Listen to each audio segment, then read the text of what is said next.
Abrogation کے ذریعے منسوخ کر دیا گیا۔ نسخ یعنی ایک حکم نے دوسرے کی جگہ لے لی، کیوں؟ اس کی کیا وجہ تھی؟ وجہ تھی ایک الگ اور منفرد مسلم شناخت کا قیام۔ اچھا، مقصد یہ تھا کہ امت مسلمہ کی عبادات کا اپنا ایک مخصوص نظام ہو جو اسے دوسری اقوام سے ممتاز کرے۔ تو اگرچہ عمل کی ظاہری شکل یعنی بھوکا پیاسا رہنا ایک جیسی لگ سکتی ہے، لیکن اس کے پیچھے کی وجہ، نیت، قانون اور مقصد وہ بالکل منفرد ہو گیا۔ ایک طرح سے جیسے پرانے سافٹ ویئر کو اپڈیٹ کر کے نیا ورژن جاری کر دیا گیا ہو۔ بالکل، آپ ایسا کہہ سکتے ہیں، ایک ایسا ورژن جو زیادہ جامع اور مکمل ہو۔ یہ نسخ یا ایبروگیشن کا نظریہ بہت دلچسپ ہے، یعنی کہ ایک حکم دوسرے کی جگہ لے رہا ہے۔ لیکن اس سے تو یہ سوال پیدا ہوتا ہے کہ اگر خدا کا قانون حتمی اور غیر متغیر ہے تو وہ وقت کے ساتھ اتنا ڈرامیٹک طور پر بدلا کیوں؟ مطلب بائبل میں روزہ اختیاری عمل ہے، یہودیت میں سال کے کچھ دنوں کا، اور اسلام میں پورے ایک مہینے کا لازمی عمل، اس میں کیا منطق ہے؟ دیکھیں، اس کی وضاحت کے لیے اسلامی الہیات میں دو بڑے تصورات پیش کیے جاتے ہیں۔ ایک تو نسخ ہے جس پر ہم نے ابھی بات کی، دوسرا اہم تصور تدریج یعنی پروگریسو ریویلیشن کا ہے۔ تدریج؟ جی، اس نظریے کے مطابق اللہ نے انسانیت کی ذہنی، سماجی اور روحانی صلاحیت کے مطابق اپنے احکامات نازل کیے ہیں۔ اس کی کوئی مثال دے سکتے ہیں؟ بالکل، جیسے آپ پہلی جماعت کے بچے کو الجبرا یا کیمسٹری کے فارمولے نہیں سکھا سکتے۔ آپ اسے پہلے گنتی سکھاتے ہیں، پھر جمع تفریق، اور پھر آہستہ آہستہ پیچیدہ مضامین کی طرف لاتے ہیں۔ صحیح۔ اسلامی اسکالرز کہتے ہیں کہ اللہ نے بھی انسانیت کی تربیت اسی طرح کی۔ ہر دور کے نبی اس دور کے لوگوں کی ذہنی سطح اور ضروریات کے مطابق قوانین لائے۔ یہ قوانین اپنی جگہ مکمل تھے، لیکن وہ ایک بڑے منصوبے کا حصہ تھے۔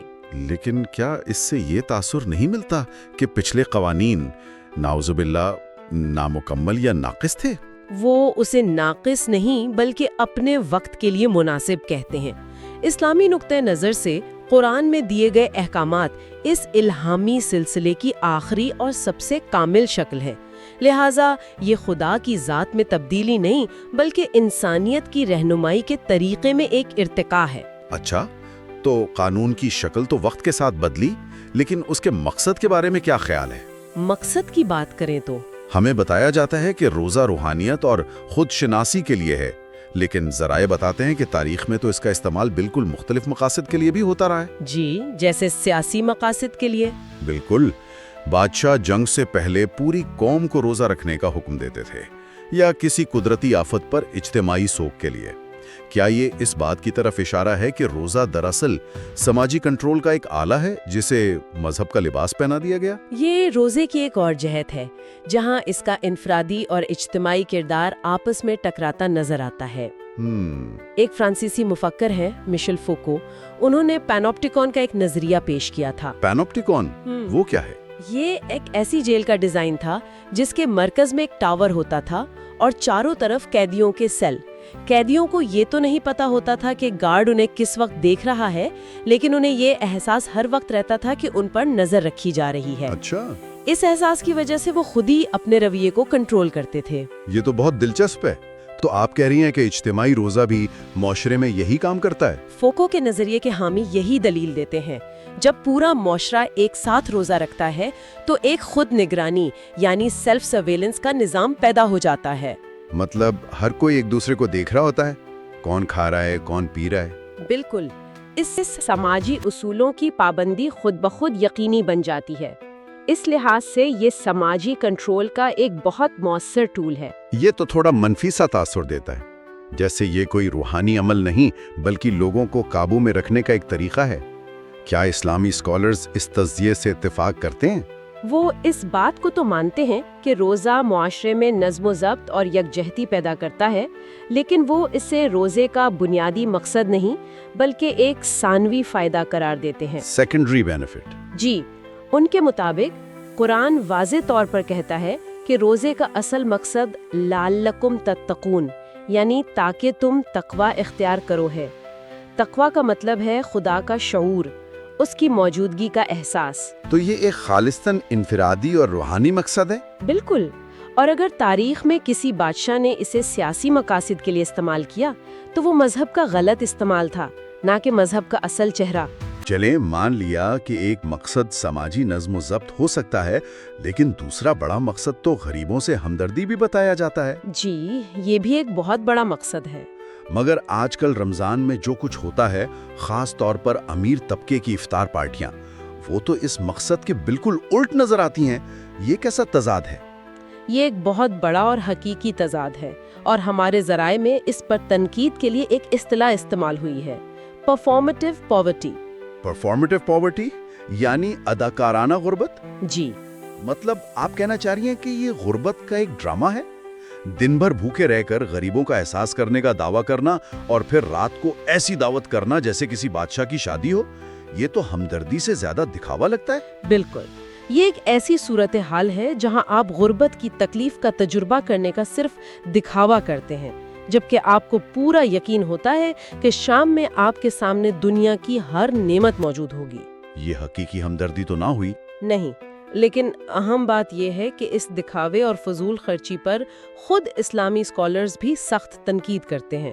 کلاسیکی علماء سے لے کر آج کے جدید اسکالرز جیسے شیخ حمزہ یوسف سب اس بات پر متفق ہیں کہ رمضان میں اسراف اور دکھاوا روزے کی روح کے خلاف ہے۔ تو کیا اسلامی قانون میں اس مسئلے کا کوئی حل موجود ہے؟ جی، اس کی ایک بہترین مثال روزے کے کفارے میں ملتی ہے۔ اگر کوئی شخص جان بوجھ کر بغیر کسی شرعی عذر کے روزہ توڑ دے تو اس کا کفارہ 60 مسکینوں کو 2 وقت کا کھانا کھلانا ہے۔ اچھا، یہ قانون اس عبادت کو براہ راست دولت کی منصفانہ تقسیم اور سماجی ذمہ داری سے جوڑتا ہے۔ اس سے پتہ چلتا ہے کہ اصل مقصد ہمدردی ہی ہے، لیکن انسان کا عمل بعض اوقات اس مقصد سے بھٹک جاتا ہے۔ یہ تو ہوئی مقصد کی بات، لیکن آج 21ویں صدی میں روزے کو کچھ بالکل نئے چیلنجز کا سامنا ہے، جن کے بارے میں شاید 7ویں صدی میں سوچا بھی نہیں جا سکتا تھا۔ جی، جیسے صحت اور جغرافیہ کے مسائل۔ بالکل، سب سے پہلے تو صحت۔ جدید میڈیکل سائنس پانی کے بغیر طویل روزہ رکھنے یعنی ڈرائی فاسٹنگ کے خطرات سے آگاہ کرتی ہے۔ ڈی ہائیڈریشن، گردوں پر اثر، کیا یہ الہامی حکم صحت کے جدید اصولوں سے ٹکراتا ہے؟ یہ آج کے دور کا ایک بہت اہم سوال ہے، لیکن اس کا جواب اسلامی قانون کے ایک بنیادی اصول میں موجود ہے، اور وہ اصول ہے لا ضرر ولا ضرار۔ یعنی نہ خود کو نقصان پہنچاؤ اور نہ کسی دوسرے کو۔ بالکل، یہ اصول صحت اور زندگی کی حفاظت کو ہر چیز پر فوقیت دیتا ہے۔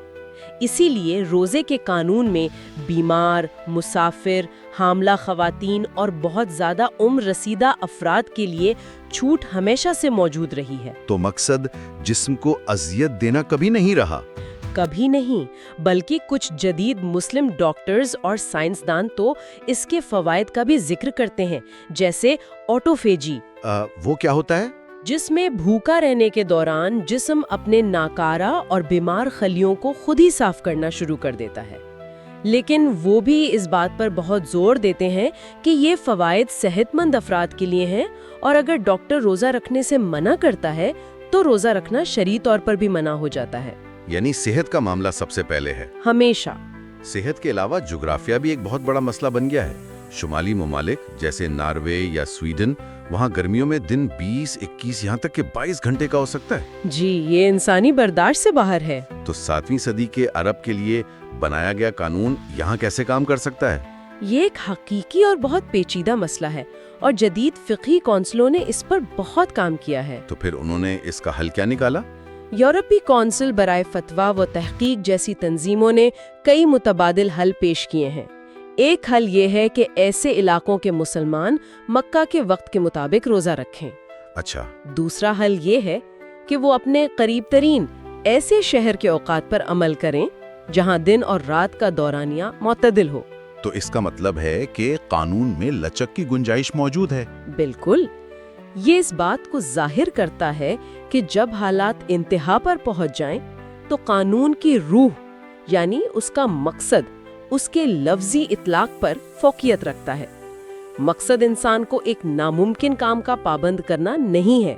تو آج کی اس پوری گفتگو کا خلاصہ یہ ہے کہ قدیم میسوپوٹیمیا کے مندروں سے لے کر جدید اسکینڈینیویا کی مسجدوں تک روزہ ایک انتہائی پیچیدہ اور کثیر الجہتی عمل رہا ہے۔ جی، یہ صرف بھوکا پیاسا رہنے کا نام نہیں، بلکہ یہ تاریخ، ثقافت، سماجی طاقت اور انسانی نفسیات کے سنگم پر کھڑا ہے۔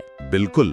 اور اس گفتگو کو ایک آخری غور طلب نقطے پر ختم کرتے ہیں۔ فراہم کردہ مواد یہ ظاہر کرتا ہے کہ روزے کی روایت کے اندر ہمیشہ ایک کشمکش رہی ہے اور آج بھی ہے۔ وہ کشمکش کیا ہے؟ پر کیا ہے؟ کیا یہ بندے اور خدا کے بیچ ایک خاموش، ذاتی اور رضاکارانہ تعلق کا نام ہے، یا پھر یہ معاشرے میں اپنی مذہبی شناخت کا ایک لازمی اور عوامی اعلان ہے؟ یہ تو بہت گہرا سوال ہے۔ شاید مستقبل کا سب سے بڑا سوال یہی ہوگا کہ اس گلوبل ولیج میں جہاں مختلف ثقافتیں ایک دوسرے سے مل رہی ہیں، ان دو پہلوؤں میں سے کون سا پہلو اس قدیم عبادت کی نئی تعریف کرے گا؟